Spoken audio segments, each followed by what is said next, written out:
தமிழ் இன் மதுரை திருப்பரங்குன்றத்தில் திமுக அரசாங்கம் அங்கே மக்களை வந்து வழிபடுறதுக்கு தடுத்திருக்கிறாங்க. ஹைகோர்ட் ஜட்ஜ்மெண்ட் கொடுத்த பிறகு கூட ஹைகோர்ட்டினுடைய ஆர்டரை தமிழ்நாடு அரசாங்கமும் தமிழ்நாடுனுடைய காவல்துறையும் மதிக்காம அங்க வந்து போக இருந்த மக்களை வந்து தடுத்து நிறுத்தி இருக்கிறாங்க. அங்க வந்து அவர்களுடைய வழிபாட்டு உரிமை.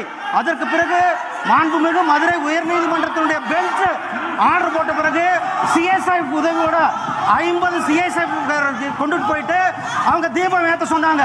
ஆனால் அந்த தீபம் ஏற்ற தடுத்து அங்க போறவங்க எல்லாம் கைது செய்து ஒரு அராஜக போக்கை திராவிட முன்னேற்ற கழக அரசாங்கமும் அங்க இருக்கிற காவல்துறையும் மக்களுடைய வழிபாட்டு உரிமையை தடுத்துக் கொண்டிருக்கிறார்கள். மக்களுடைய வழிபாடு முருகர் பெருமான் வெற்றிவேல் வீரவேல் என்று ஒவ்வொருவரும் கூட அங்கு சென்று வழிபட்டுக் கொண்டிருக்கிறார்கள். அந்த வழிபாட்டு உரிமை காலங்காலமாக இந்து மக்கள் அங்கு சென்று வழிபாடு செய்து கொண்டிருக்கிறார்.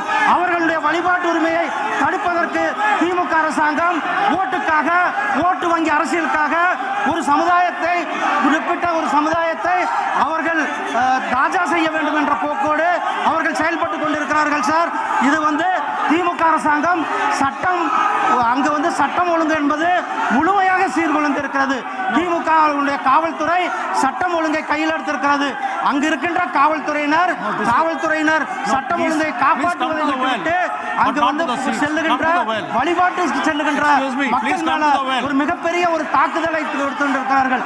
அங்கு சென்ற நேற்றைக்கு எங்களுடைய பாரதிய ஜனதா கட்சியினுடைய மாநில தலைவர் அவர் கைது செய்யப்பட்டிருக்கிறார்கள். அங்கு யார் திரு காடேஸ்வர சுப்பிரமணியம் கைது செய்யப்பட்டிருக்கிறார்கள். அங்கு யாரெல்லாம் செல்கிறார்களோ அவர்கள் எல்லாம் கைது செய்யப்பட்டு ஜனநாயகத்தினுடைய குரலானது நசுக்கப்பட்டிருக்கிறது. மக்களுடைய வழிபாட்டு உரிமையை நசுக்கப்பட்டிருக்கிறது. இந்த திமுக அரசாங்கம் அவர்கள் அரசியலுக்காக இத்தனையும் செய்து கொண்டிருக்கிறார்கள். இந்த நேரத்தில் மக்களுடைய ஒவ்வொருவரும் உயர்நீதிமன்றத்தினுடைய தீர்ப்பு என்னவோ அந்த தீர்ப்பை அவர்கள் நடைமுறைப்படுத்த வேண்டும். தீர்ப்பை நடைமுறைப்படுத்துவதற்கு தயாராக இருக்க வேண்டும். ஜுடிஷியரி மேல நம்பிக்கை இருக்கிறதா இல்லையா?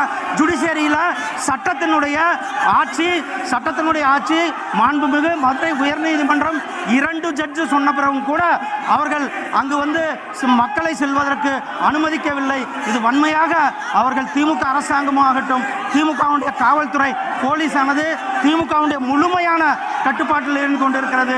மக்களுடைய வாழ்பாடு அரசியலமைப்பு, இந்திய அரசியலமைப்பு சட்டத்தினுள்ள 25வது பிரிவு சரத்து 25 ஒவ்வொருவருக்கும் கூட அடிப்படை உரிமை கொடுத்திருக்கிறது. ஒவ்வொருவரும் சுதந்திரமாக சென்று வழிபடுவதற்கான அடிப்படை உரிமை இருக்கிறது. அந்த அடிப்படை உரிமையை தடுக்கின்ற அரசாங்கமாக திமுக அரசாங்கம் இருந்து கொண்டிருக்கிறது. சார் வந்து அங்கே ஸ்டேட்ல டிஸ்கஸ் பண்ண வேண்டிய விஷயம், அதை விட்டுட்டு இங்கே வந்து அரசாங்கம் இங்கே வந்து நம்மளுடைய ஹவுஸை வந்து டிஸ்டர்ப் பண்ணணும், ஹவுஸை வந்து டிஸ்டர்ப் பண்ண வேண்டியது மட்டும்தான் அவர்களுடைய ஒரே செயலாக இருக்கிறது. அவர்கள் அரசாங்கம் சட்டத்தின்படி அரசாங்கம் உயர்நீதிமன்றத்தின் உத்தரவை மதிக்க வேண்டும்.